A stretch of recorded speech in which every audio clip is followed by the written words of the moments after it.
Dodgers are always sniffing around. That's why they're the Dodgers, and they are the best franchise in the sport right now. Who knows? Maybe Trevor Bauer. David Vassegh covers them out there in L.A. Pre and post, does all the good stuff there for them and that franchise. Dave, nice to talk again. Always a pleasure.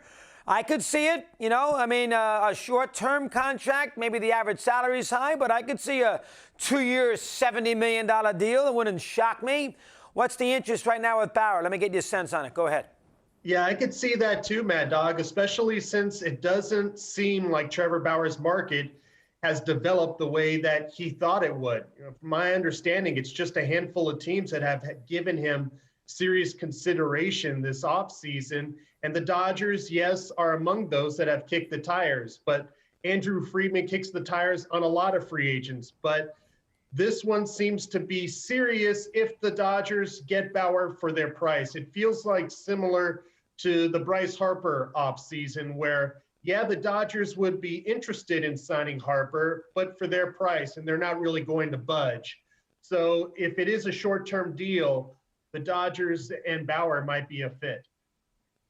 Interesting. Justin Turner is still there. I guess he probably wants a 4-year deal. Dodgers don't want to go that far, but he is kind of the heart and soul of their team in a lot of ways. Do you expect him to return? What's up with him?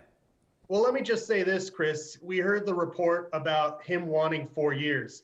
My belief is that he wanted 4 years from another team to pry him away from Los Angeles.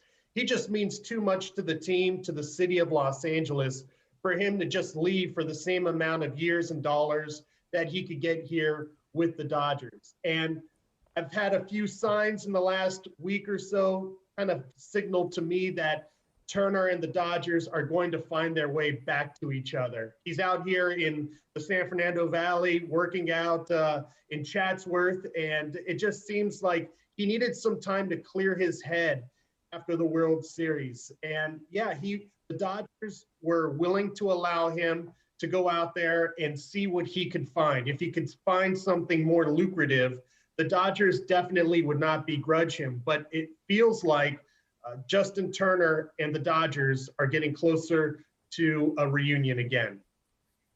And the bullpen, the Dodgers, sort of almost do it a little bit by committee. They find their way throughout the year. I know they got Jansen still sitting there with lots of money, but they bring Knebel in there. They're going to, take a chance down the road with Canely, the old Yankee.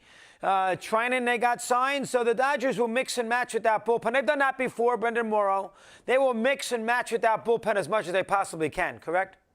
Yeah, and don't forget, Chris, Andrew Friedman has been the master of upgrading the Dodger roster at the trade deadline under a normal season. So if the Dodgers go into the regular season with the bullpen constituted the way it is right now, constructed the way it is right now, that doesn't mean that he's not going to find a big bullpen piece at the trade deadline to help them go into the stretch run and into the postseason. Now, there's 2 relief pitchers that are still on the free agent market that would give the Dodger bullpen a different look that Andrew Friedman was describing when he started this offseason, and that's Trevor Rosenthal and Brad Hand. We'll see where that goes for both those players, but like I said, if the Dodgers don't land either one of those or any other relief pitcher before opening day, don't rule them out to make a big splash at the trade deadline if they feel they need to upgrade there. 100%. Last thing, Dave, how about Seager? I know Lindor is going to make a fortune with the Mets. Seager really, he was healthy. He had a tremendous postseason. I'd be shocked if he ever left, but it's going to cost him a couple $100 million. And down the road, they're going to have to worry about Bellinger, too. Sooner or later, the faucet's going to run a little dry. But Seager, I would think, would be first and foremost here after next year. And they'd like to get something done, I'm sure, sooner rather than later. Give me some thoughts on him. Go ahead. Well, he's had some injury issues, Chris, so I believe the Dodgers want to see if his health holds up during a 162-game season. But he is the World Series MVP. He's one of the most talented players in baseball when he's healthy. You saw what he did last year, and Dave Roberts and Corey each said the reason why he had so much success last year is because his body cooperated. And don't forget, Mad Dog, his agent is Scott Boras.